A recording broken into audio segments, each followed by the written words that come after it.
পৃথিবীর অন্যান্য দেশের সাথে ভারতীয় রাজনীতির একটাই পার্থক্য, ভারতীয় রাজনীতিবিদরা সব জানতা। তারা সূর্যের গঠন থেকে পৃথিবীর অভ্যন্তরে কি আছে, ভবিষ্যতে কি হতে যাচ্ছে, সমস্ত বিষয় তারা জানেন। তারা যে কোনো বিষয় সম্পর্কে যখন তখন মন্তব্য করে দিতে পারে। এই কথা আমরা বললাম ভারতীয় ক্রিকেট দলের ক্যাপ্টেন রোহিত শর্মা সম্পর্কে কংগ্রেস নেত্রী শামা মোহাম্মদের যে মন্তব্য করেছিলেন সেই প্রসঙ্গে। একজন কংগ্রেস নেত্রী, খেলাধুলার সাথে তার কতটা যোগ তিনিই জানেন, আমাদের কাছে তেমন কোনো খবর নেই।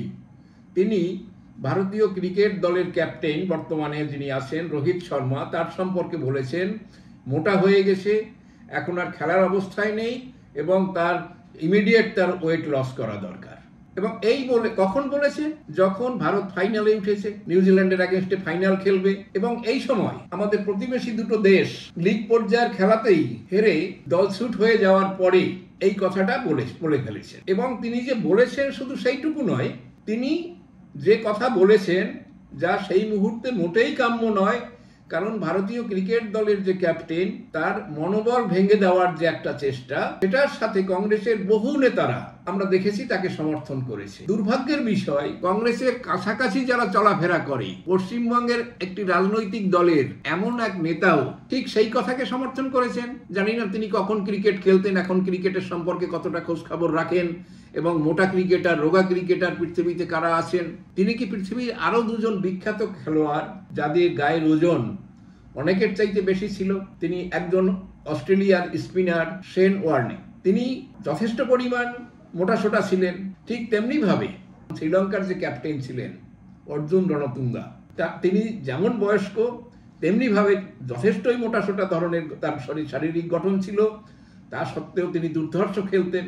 কাজেই একজন বয়স্ক মানুষ যখন বলে ফেলেন যে ক্যাপ্টেন তো দূরের কথা, 2-4 রান করে আউট হয়ে যায়, তাকে ক্যাপ্টেন তো দূরের কথা, তাকে খেলতেই নেওয়া উচিত নয়। খেলার আগে, ফাইনাল খেলার আগে একটি দলের যিনি নেতৃত্ব দিচ্ছেন তার সম্পর্কে এই কথা যিনি বলেন, সেটা মানুষের কাছে, ক্রিকেট যারা বোঝেন, ক্রিকেট যারা ভালোবাসেন, তাদের কাছে সেটা আপত্তিকর হয়ে ওঠে। রোহিত শর্মার সম্পর্কে যদি একটু খোঁজ খবর নেওয়া যায়, যে তিনি যথেষ্ট পরিমাণ বয়স হয়নি, তার বর্তমান বয়স 37 ইয়ার্স, উচ্চতা 5 ফুট 9 ইঞ্চি, তিনি ডান হাতে ব্যাট করেন।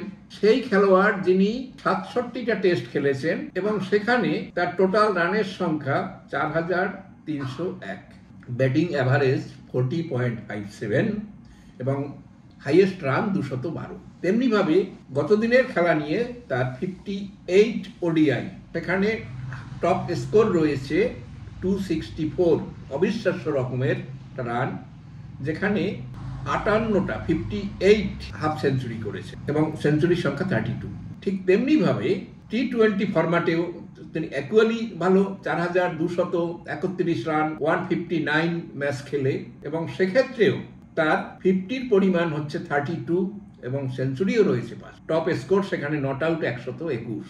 হ্যাঁ, ক্রিকেটাররা একটা সময়ের পরে তাদের বয়স হয়ে যায়, তারা খেলা থেকে অবসর নেন, কিন্তু এই পারফরমেন্স এবং গতদিনের রোহিত শর্মার যে পারফরমেন্স, যাকে আমরা দল জেতানোর জন্য যাকে বলতে পারি ক্যাপ্টেন্স নক, 76 রানের, সেই 76 রান করে দলকে জেতাতে কতদিন সাহায্য করেছে। এবং লজ্জার বিষয় হলো যে শামা মোহাম্মদ কংগ্রেস নেত্রী তার সমালোচনা করেছিলেন, তাকে মোটু বলেছিলেন, তাকে ফ্যাট বলেছিলেন, তার ফ্যাট ঝরানো দরকার, এইসব কথাবার্তা বলে যে তার মনোবল ভাঙ্গার চেষ্টা করেছিলেন, সেই সবার আগে আগ বাড়িয়ে কংগ্রাচুলেট করছেন। অর্থাৎ এই সাধারণ লজ্জাটুকু পর্যন্ত তাদের নেই, যা উচিত ছিল লুকিয়ে থাকা, এই বিষয়ে কোনো কথা আবার বলতে না আসা, সেটা কিন্তু আমরা পশ্চিমবঙ্গের সেই নেতার কাছ থেকে কিন্তু এখনো তেমন কোনো কথাবার্তা আমাদের সামনে আসেনি।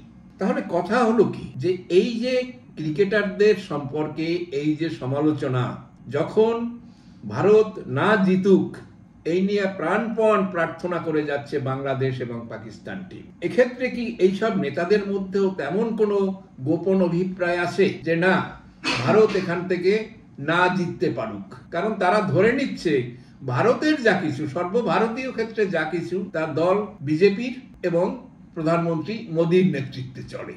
অর্থাৎ এই ক্রিকেট টিমটি যা সম্পূর্ণ একটি স্বতন্ত্র বডি, তার আন্ডারে যারা এরা রয়েছে, সেখানে আলাদা প্রশাসক রয়েছে, আলাদা লোকেরা সেখানে কাজকর্ম করছে, যেখানে রাজনৈতিক ভূমিকা খুব একটা নাই, সেখানেও তারা ধরে নিচ্ছে যে ভারত যদি হেরে যায় তাহলে বন্ধ হয় না।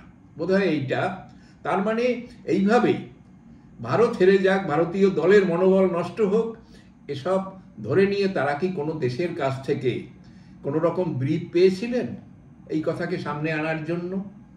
আমরা সেই প্রশ্ন রাখি, কারণ কংগ্রেসের নেত্রীর সেই বক্তব্যকে কংগ্রেসের পরবর্তী যে আলোচকরা যারা সমর্থক যারা বিভিন্ন টিভি নিউজে বিতর্কে অংশগ্রহণ করেছেন, তারা কিন্তু কেউ আপত্তি করেননি, তারাও তাকে সমর্থন করে গেছে।